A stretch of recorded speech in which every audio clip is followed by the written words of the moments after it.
Hello community, I'm making this video today as an expansion on my Facebook which will be posted a little later today. Today I wanted to talk about frustrations. Many of us that have panic disorder or some anxiety disorder deal with frustrations on a somewhat daily basis. This morning I was driving to work and I had a unsolicited panic attack and I had to take my medication and I had to come home. I recently switched medications because I wanted to avoid being sick, I was just sick and tired of being sleepy at work. And so I went out on a limb and had my doctor consulted with my psychiatrist and had my meds changed to reflect the need to be on a medication that was less sedating and more preventative in its measure to help me avoid panic attacks to begin with.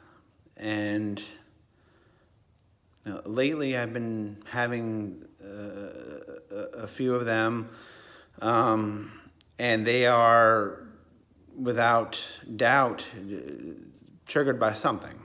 I just don't know what. That's what the frustration is. And the frustration then bleeds over into family and loved ones. And I know we've all had that experience where the loved ones, whether they're family members, friends, co-workers that have supported you in your quest, your journey, your pilgrimage to get better and recover from your panic disorder or your anxiety disorder, they start to become frustrated. And I used to take great offense to that because my attitude was, how can I help it? You wouldn't get mad at someone who is in a wheelchair. You wouldn't tell them just to stand up and start walking, because we can see that they have a disability and there's a different attitude.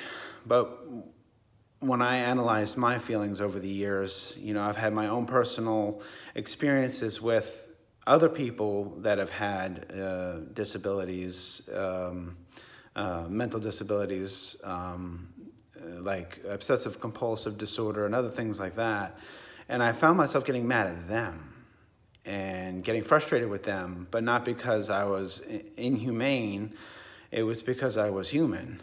It was quite the contrary. I mean, I was very loving, and then they asked me to do one too many things, and you get stressed out, and you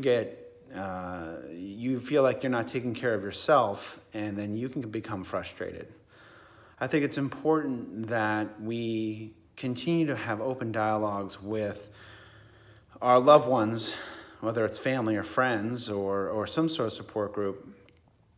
So, we understand, we give them an output for their frustrations, because they've been there to listen to us and they've been there to support us. And I'm talking about the real ride or die friends, family, spouses.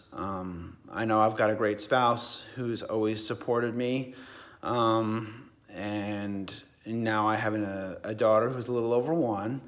And like I said, it's just one of those things where today she expressed her frustration because it's been a few months of me I had a relapse, and I'm still trying to find my way completely out of it.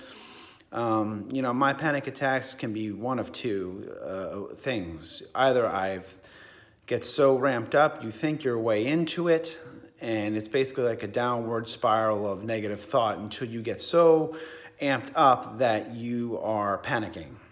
And then there's the other kind, which are what I call unsolicited, and it's just they come out of nowhere. The kind that just kind of hit you while you're driving or doing something completely banal, like shopping or waking up in the morning, just stuff like that. And lately it's been just those, the unsolicited. And I have no idea whether or not it's the medication switch, because I switched my medication regimen for the first time in 5 years. And it's, you know, it's kind of scary, but it needed to happen. It was my call. It was done under the direction of my doctor. But you know, it could have some funny, I've read it can have some funny effects on your thought processes and your brain chemistry and everything like that just coming to a halt. But you know, I think it's also important to understand your loved ones and allow them their frustrations, and to take it with a grain of salt, because in that moment they are flustered and frustrated and they want the best for you. They just want things to return back to normal so you can be happy and they can be happy, and you can make progress. Because sometimes on this journey, this pilgrimage, you take 10 steps forward, you take 12 steps back. And everyone's like, how the hell can that happen? Isn't it just an A to Z journey? And I'm here to say, and like most of us already know, it is not. It'll never be. I've discovered that over my short period of time, that it's gonna be a series of ups and downs. Hopefully, and there have been a lot more ups than downs. It's just that, you know, there's a lot of stress in my life since I changed jobs and everything like that. And, you know, it's just going to happen. It's just a part of life. And I wish I could take the stress away from my family. I do the best that I can, but I have to be honest with them, because if I'm not honest, then I'm not treating them with respect. And I really can't expect people to be there for me if I'm not honest with them. Even in the best of times, and even in the lowest of times. I wouldn't say the lowest, but I'd say lower. You know, I'm making my way back. You know, don't worry about me. You know, this is a channel where we are supposed to care for each other. This is just my journey. Everyone's journey is different. Everyone's journey is unique and beautiful and fraught with successes and now I'm not going to call them failures, because failures implies that you're not even trying. I would say hard times. Times where it's harder to get out of bed, times where it's harder to go to work, times where it's harder to avoid things that you just can't help. You know, it's important that you take care of yourself. And it's also important that you listen and take care of the people around you. Because, you know, this is a disability, but it doesn't have to be something that impedes you from loving and caring and listening to those around you. Make sure you do. Make sure you take care of them too. Because I know as people with anxiety, we've taken on way too much than we can handle, and usually it's out of love.